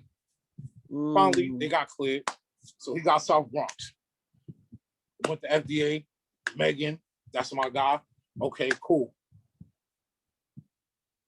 This other school was a toss-up, but I went 5 for 5 because I got that school. I'm claiming that, Joe. My Haven. Right next to Hayes. Steve Senior. Yeah. And Coach and Man was my people. Steve Burke Senior is my guy. Yo, we got a deal for you. Oh, we want in. All right, say no more. Got my Haven. Then we went to the school in Harlem. You already know who it is. I'm not gonna say the name because I'm gonna end up bad mouthing. If you don't know, I'll tell you after we get off this. Yeah. We went to the school. We thinking everything will be cool. Yeah. Only reason I did that school because my little man was playing at that school, and I was like, listen, my little man need this right now. We thinking everything cool. No, that backfired because, like I said, in this business, you got dudes that really do it, and then dudes that clout chase and take away from the kids. And that's what they did. They took away from the kids. Principal didn't even know what was going on. That's the bad thing. So that's what happened. So we end up, after that, year 2, we end up adding Stevenson. Shouts out to James. Stevenson was the perfect fit because the community they was in, the community supported them, and they got a rich basketball history. So we like, all right, we added Stevenson. Second year, we had like a big kickoff. We did like a in-house tournament with all the legacy teams. I was there. Yeah. I remember that day very well. Listen. Yo, I remember the spread was great. Y'all got me a pair of sneakers, which I still have that day. Yeah, man. It was good. NYC, we rolled out the red carpet that day. Yeah. We had the players' lounge, like you was in the league, massages and all that. Media was good. Dave was out there. Like he said, the food was good. Yeah, they was walking away with stuff after. Like, we didn't have to do that, but we did it. Yeah. We showed love. Yeah. We also added South Shore. Shouts out to Smoke. Smoke is my man. When I do see you, though, we got to shoot the joints. But, yo, I just had to throw that in there. Smoke my guy, though. But, yo, listen, we added South Shore. And, you know, Legacy New York was rocking because we had all the top teams, every borough that was putting in their pain. Yeah. Radar them won the chip, went upstate. Shit, we was in the Final Four, Elite Eight, 2 years in a row. South Shore won the chip. Like, it was good. Like, it was a good movement. Third year, the brand said they was going another way. So we was like, all right, cool. But we left our legacy. We left our mark because we started that. Like, we brought that to New York and we made sure everything was Gucci. Like, all the programs loved how me, Joe, and Olivia moved. We was making sure everything was good. Like, so I think, yo, Brandon, Reese, I thank y'all for allowing us to do that. That was Gucci for me. I was like, all right, I did that. So now let me get back to Canarsie and doing what I do. Canarsie did that. And then I was like, everybody's like, yo, you gonna do the AAU thing? Nah, I'm good. That's when Thomas called me. Oh, yeah. Thomas called me. Yo, BG was already there. Yo, what's up? Like, what's up? Yeah, we need you to come over and coach. Boom, boom. So I started coaching. And then he was like, yo, I want you to be director for the middle school part of it. I said, yo, that's kind of big. Like, only my first year in and you giving me that opportunity. But then I looked at it as, you know, other people look at it as like chasing clout. I looked at it as an opportunity. Also keeping that legacy alive because everybody know Apache was that guy in New York City when it comes to girl basketball. Yeah. And a lot of people, people know, some people might not know, Thomas and Apache is cousins. So it's like he's keeping the legacy alive, but he's also building his own legacy. Right. So now Thomas been rocking and rolling. Like, Exodus been like one of the top teams, if not in the country, definitely top team on the East Seaboard. And on the East, with girls EYBL, you got us, Sparks, Phil Bells, Team Stewie. Now, you got the elite of the elite, and it's like, yo, every year he's cranking out talent after talent after talent. Last year, my first year, yo, Caroline Ducharme, she's going to UConn to play for Gino. Destiny Adams going to North Carolina. Man, like that, yo. Kaylee Walsh, she's going to Northeastern. Man, it's a couple other players I'm missing, but like, and that game at Rucker Park, man, with FBC. Yeah, we did the game at Rucker, the national championship game at Rucker. This is what separates the clout chasers from the people that actually do it. Thomas said, yo, let's do an event. Let's do a national championship game outside. I'm like, what? Nah. Fast forward. We did it at Rucker Park. In October. And it was still October, warm. Yeah. It was kind of chilly. Like, nah, it wasn't chilly. That day was warm. We in the midst of fall. But it's like, yo, we did a national championship game at Rucker Park for girls. Nobody has ever done that before. Shout out to Thomas for doing that. I mean, we ended up losing, but it was just a great look because you had the number 2 and the number 5 girl in the country going against each other. Yeah, shout outs to Raven Johnson, man. I got footage of her getting shouted out by Allen Iverson in the locker room at the Iverson Classic. Yo, my video went viral. Our video went viral. Seriously, I can show it to you right now. It was crazy.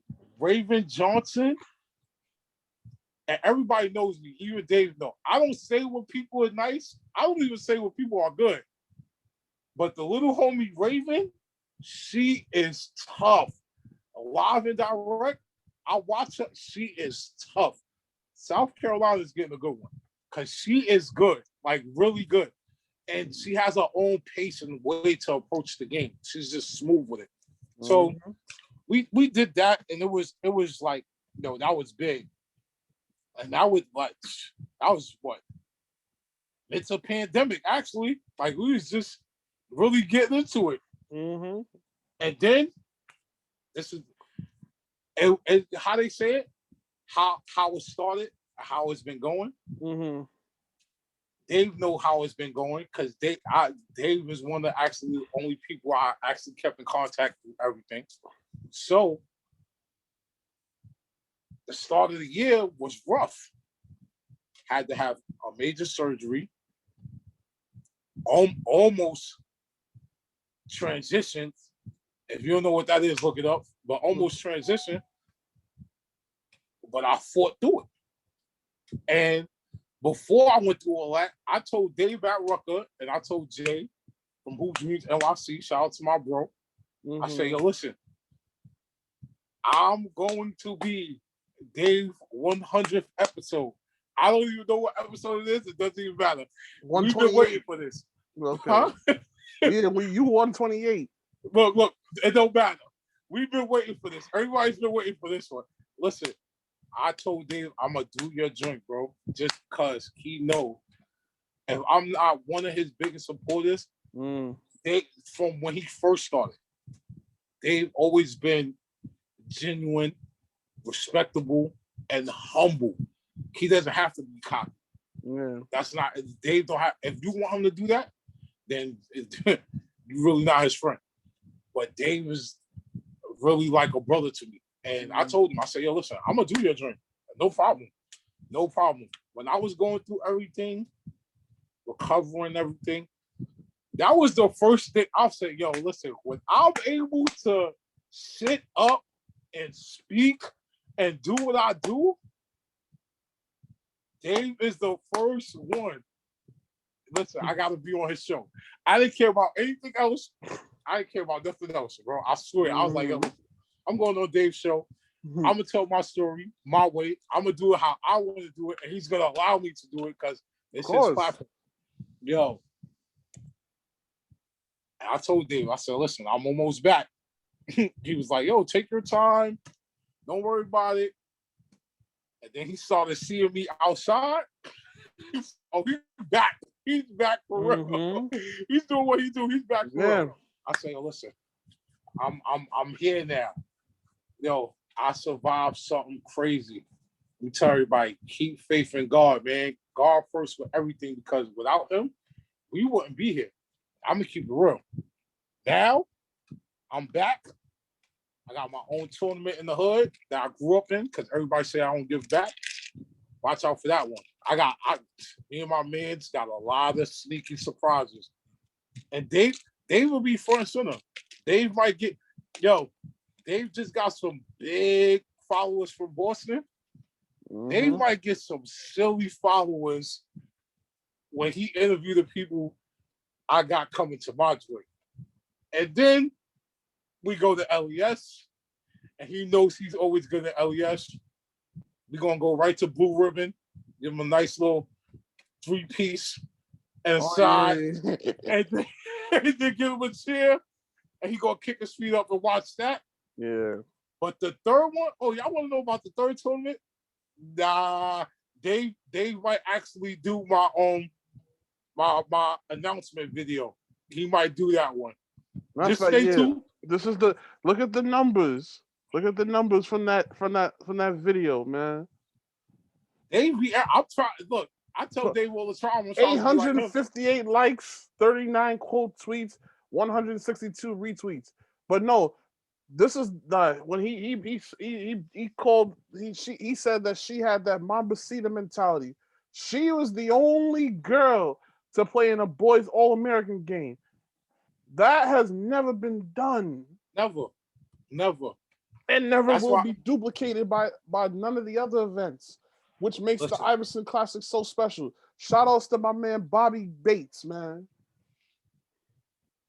Listen, she is iconic. Let me tell y'all something. It's a difference between being a GOAT and being an icon. When it's all said and done, I want to be an icon. I don't care about that GOAT status or nothing. When you iconic, nobody can ever say anything to you or forget who you are. Mm. A GOAT can get forgotten about. You see how they saying LeBron better than Mike? What? How y'all saying that? Oh, LeBron's the GOAT. Mike is iconic. Right. Kobe is iconic. Like you can't compare that. So you can't. When it's all said and done, I want to be iconic. That's what I'm working for. I don't want to be the GOAT. Listen, y'all can have that. I'm me and y'all. Like it's so much other stuff. And I'm glad I told somebody, I hope Dave don't ask me certain stuff. Because previous interviews he had, my name has been mentioned. I was going to be on my Michael Jordan, Isaiah Thomas joint. Do not ask me about this nor that, please. That's all I'm asking. And he didn't, which it wasn't even important. Yeah. Everything else that we need to talk about has gotten out.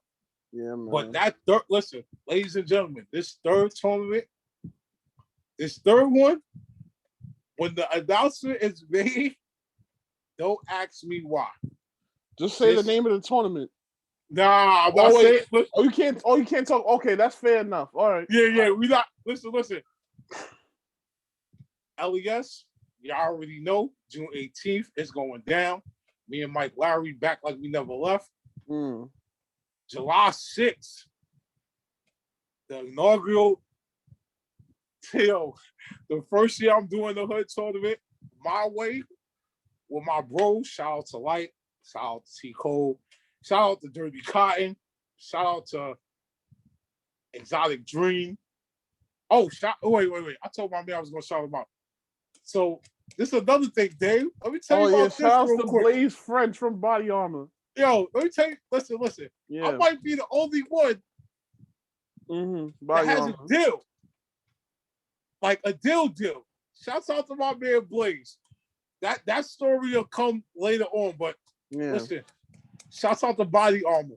Yeah, your boy been working since he been chilling and all that. I think I've been chilling. No, I've been working. No doubt. Yeah. How Dave said, my fee is my fee. Yeah, I've been working. Blaze, we need to talk. I definitely been working. Blaze, we gotta talk. Holla at me, man. Oh, yo. Listen, Blaze, I told you I was going to talk about how we do business. Listen, y'all think it's a game? I'm out here breaking deals every day because that's what I do. I don't clout face. I want to be able to say, listen, I did it my way. I'm kicking down doors my way. I'm doing what I got to do my way. No, this person did this for me. This person did that for me. No, I'm grateful for my circle that I have. I'm grateful for Bingo. I'm grateful for BG. I'm grateful for Joe Cruz. I'm grateful for Jake Edwards. I'm grateful. Like, I'm grateful for those guys. Like, and I named those guys because they all instilled in me how to work and how to get out there and do what I do. For those guys, like, I'm giving y'all flowers now while y'all here. Exactly. Because y'all all put a piece of me to what I did and what I'm doing. I'm grateful for Thomas. Like, y'all all put a piece of me. Like, everybody, I'm a nice guy. They know I'm nice. But if you take it there and you want to see the animal, like the street kid, all right, cool. But that's not me. Like, I'll be chilling. I show love. Like, my man La Jones, shout out to my brother Sandbox. Those days off fly. He said it best. I will love you for free and support you for free. Like, that's it. Like, all of that is free. If you can't do that, then we have nothing to talk about at all. Like, yeah, it's a lot of people I have yet to say that to, but that'll come eventually.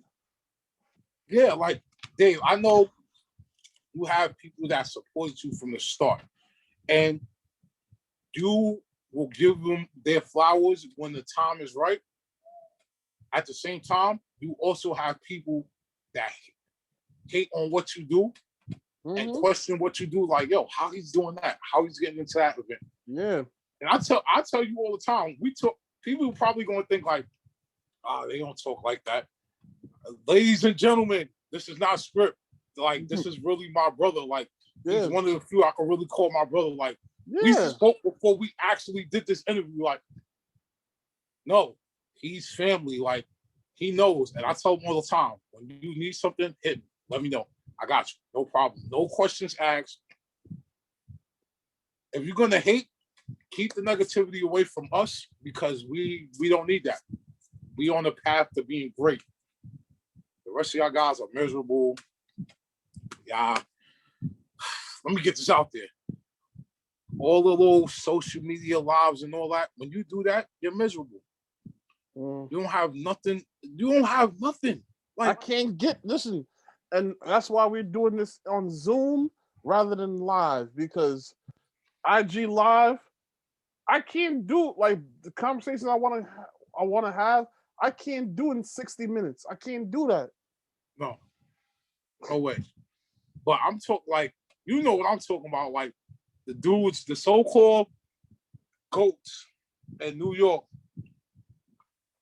Let me give y'all, like Gilly would say, $1 million worth of game. If you haven't done nothing or nobody talks about you, you're not relevant. You're not a GOAT. You're nobody in this shit. Yeah.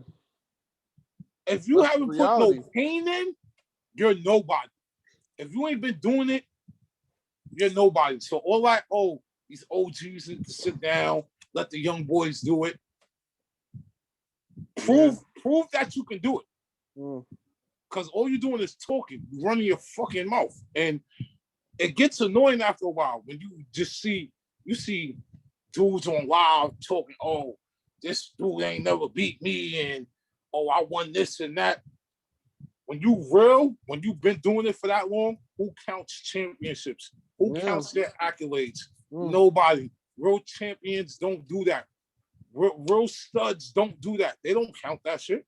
Yeah. They do it and keep it pushing. Yeah. And I wanted to, I forgot, before we get to the end, let's talk about the cha-ching years.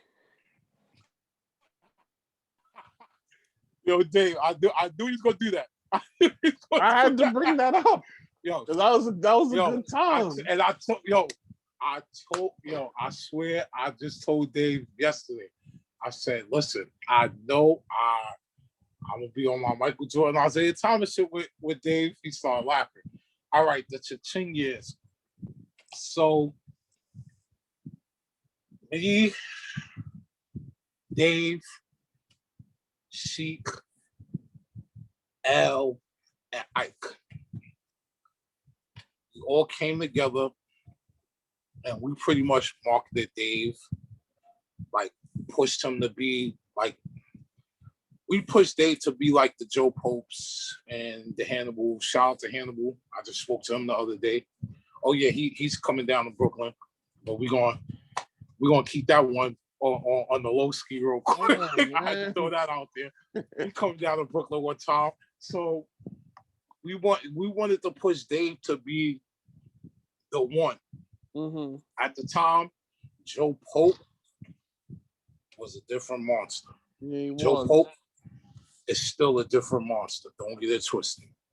Just because you ain't seen him don't mean he's not working. But Joe Pope is actually, I think Joe Pope is probably one of the first ever streetball guys to do a Midnight Madness at a major school. Yeah. He did at North Carolina. Listen, Dave, you're not the only one that do their homework, baby. No, you have a point. No, I don't think anybody else has ever really done that. He's the first. Yeah. Listen, and there's been God, he's the first ever. Yeah. He did Midnight Madness at North Carolina. Yeah. What? Nah, he's yo. Shouts out to Joe Pope. He's different. So we're just trying to push Dave, and at the start, we're trying to kick down doors. We making sure, at the same time, Dave is working on his craft, and those first couple of years was like great. Every good team has disagreements, arguments, or whatever. Like families fight. That's typical. But at the end of the day, like Dave did what he had to do, and where Dave is at now, like how it started and how it's going. Like how it's going, Dave is that like Dave has a lot of following from different NBA guys, college girls and boys. Like now he's really attacking the girls because, like I said, boys is cool, but there's a lot of headaches and a lot of bullshit behind the boys team. It is. The girls appreciate everything. Dave did the national championship game at Rucker. He did our game. Him and Jalen, yeah. Yo, the girls loved it. Like, he was like, yo, I think I'm going to go on the girls' side. Yeah. Listen, you see where I'm at? Like, it's just fun. Like, it's, they appreciate it more. That's what I'm trying to get to. They appreciate it more. The guys, they really don't like, they appreciate it, but it's just like, oh, whatever. I'm that nigga type shit. Like, or better yet, you know what it is? And I've been dealing with this too. You see, you know what I'm saying? They'll show love to certain, you know what I'm saying? They expect that from certain certain people. You know what I'm saying? They'll invite certain people to certain shit. You know what I'm saying? But a nigga like me, you know what I'm saying? They might I'm just using myself as an example. Somebody else that's, the content may not be as great as others, but it's like you won't give them the opportunity. You know what I'm saying? Because you want to fuck with this other person. Yep. But it is what it is, The culture vultures, that's what we call them. The clout chasers. It's purpose over clout. People don't understand that. Like, what you want quality or quantity? I don't understand. Like, I want the quality. I don't want the quantity. That the quantity is gonna come. I'm not worried about that. I want the quality. I want the genuine work. Like, if you're not gonna give that, please exit stage left.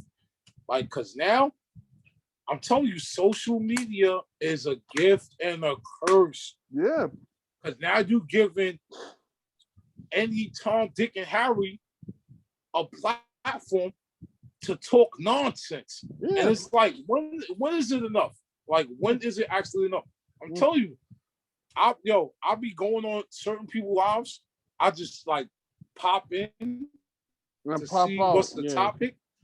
But when you see who's in the live, you don't even want to pop in. Because it's like, okay, niggas talking bullshit, talking about nothing as usual. Like, I don't got time for that. Like, like everybody has their own lane. Right now, we on cruise control. We chilling. Like, but everybody else is dipping in and out, trying to catch up. Like, come on, man, be yourself. In this game, be yourself. Like, you don't gotta perpetrate a fraud. Don't perpetrate like you've been doing this when you haven't. You haven't been outside.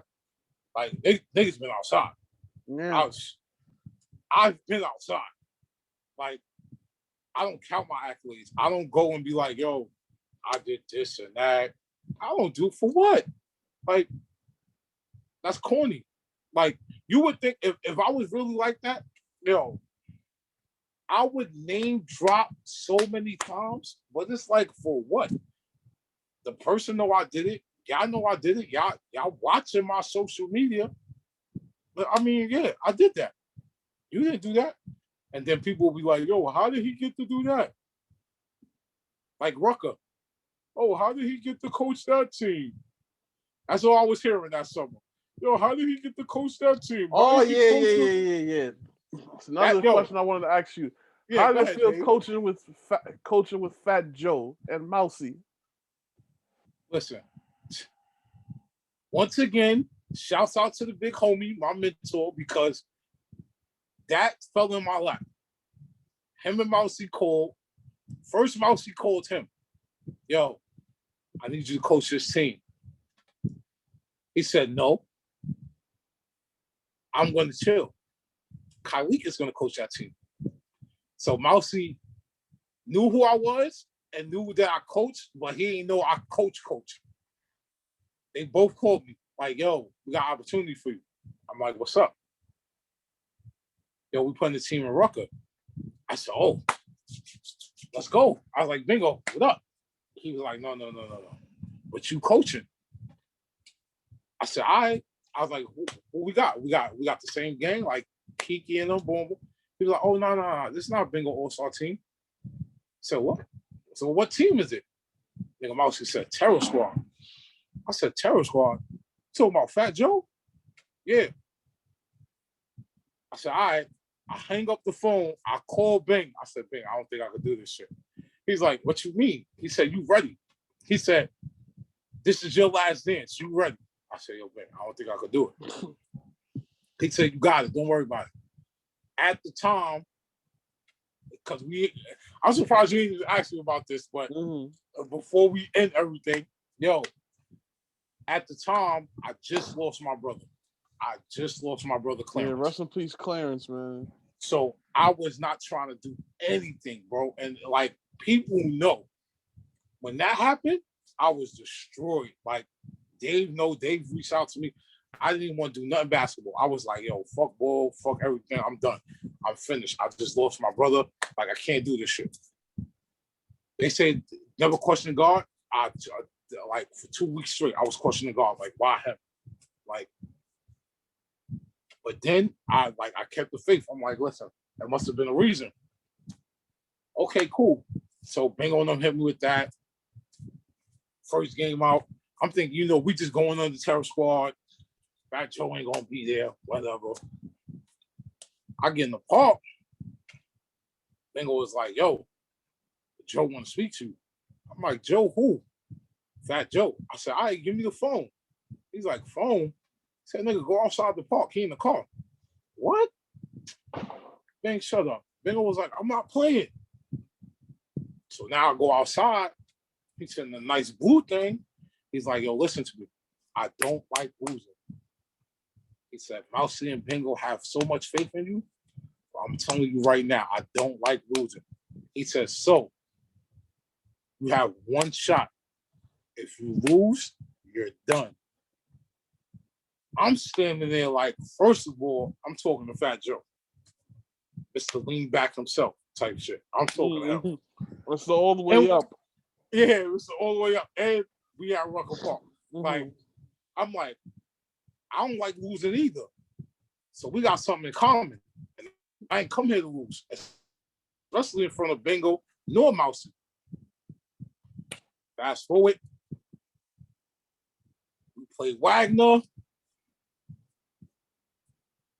8-0, 7-1. That one loss came to us early in the year. Championship. Maybe like 3 minutes left. We get a big block. Jeff Robb comes down, hit a big basket, puts us up for good. Rest is history. So now, I've coached in Rucker before with Bingo. I never won it. Me and Bingo, well, Bingo's won it before, but when I've coached with him, we never won it. We either went to the Final Four, or that was it.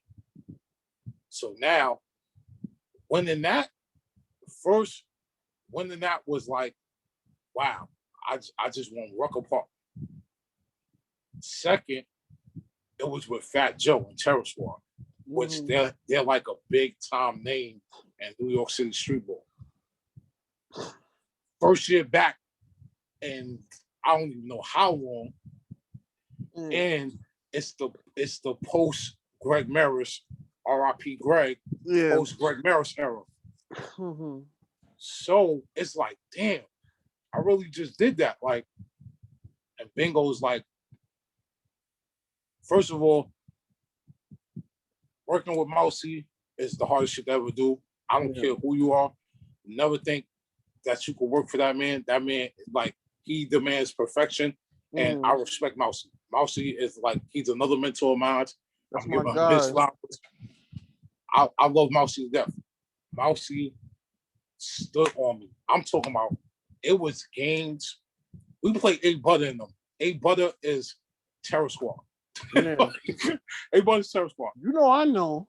Him and Fat Joe, the week of, on social media, going crazy at each other. Yo, ain't nothing personal, blah, blah, blah, blah. This and the third, money on the line. Fat Joe comes to the game. Fat Joe was out of town. He was in Miami. The nigga flies back for this game. A Butter is like, oh, well, bro, you coaching? Boom, boom. Fat Joe was like, yeah, this is my coach. He was like, word? He's like, Bingo not coaching? He was like, nah, Bingo just here chilling. He said, all right, we down. We're down. And Fat Joe was like, yo, listen. I'm telling Fat Joe, like, yo, I'm scared because y'all niggas is talking on social media, all this money shit, and y'all fatting, I'm scared to death. Fat Joe was like, yo, you got it. He's like, you already won like 5 games. He said, you got it. He said, I know you got it because you told me yourself, you looked me in my face and said you don't like losing. So if you lose, you're going to lose sleep. You're going to be upset at yourself, and you're going to feel disappointed. And as a man, I know you don't want to disappoint me. I said, all right. Came all the way back, went on a 14-0 run to win the game. Fat Joe was like, I told you, you got it. He said, yo, I won't see you until the chip. Because he was running around on tour, making music and everything. He was doing his speeches and all that. Chip game played Wagner. Wagner had TJ Porter. At the time, TJ Porter was like the hottest little nigga out, rapping wise, and he hooped. And he went to Cardinal Hayes. So it's like, and he's like the king of Wagner type shit. Like he's the little king of Wagner. King of so it's projects, like, yeah. So he's playing for them. Wagner brought the whole hood. Shouts out to my man 40 because he coached them. Yo, they brought the whole hood. You know, they talking shit, whatever. Like I said, we get a big stop. Jeff Robb, Jersey, Seton Hall, Memphis. It's a big bucket. Seals it. After the game, I'm sitting here like, oh shit. Like, I'm just bugging. Like, I just break down because I'm like, yo, I just won Rucker Park. I went undefeated, and I won it for Terror Squad. Unfucking believable. At the same time, I'm like, damn, if my brother was here to capture this shit, it would have been the icing on the cake. I'm sitting here crying, like, because that whole summer, everything was for him. Like, I was going to tournaments, I had to win for him. Like, I think there's that picture of you. I think you hugging Joe or Bingo and crying or something like that. Yeah, it was me and BG. Yeah. Like, I was like, yo, I'm just like, I was just overwhelmed. Everything I did that summer was for him. Everything. So it was like, yo, I like, the next day I'm in the house and I'm looking at the trophy. I'm looking at the shirt. I'm like, yo. And I think the next day, or it was 2 days later, I think the Slam game was in New York. Right. Yeah, it was. Because that's when I first met, like, personally, like, met, shook his hand, talked to him. Rest in peace to him too, Terrence Clark. That's the first time I met Terrence Clark. Yeah. And I'm like, yo, it's so crazy because Rook had introduced me to him. And Rook was like, yo, next year we'll be playing for you at Rucker. I was like, yo, what up? Dude? I was like, you know, you family. I was like, you can bring T. Clark down. I ain't nothing. But, like, just walking in the Dykeman and niggas, everybody uptown knew. Like, oh, and then, you know, I had Heckler with me. Shouts out to Heckler. And he's another one.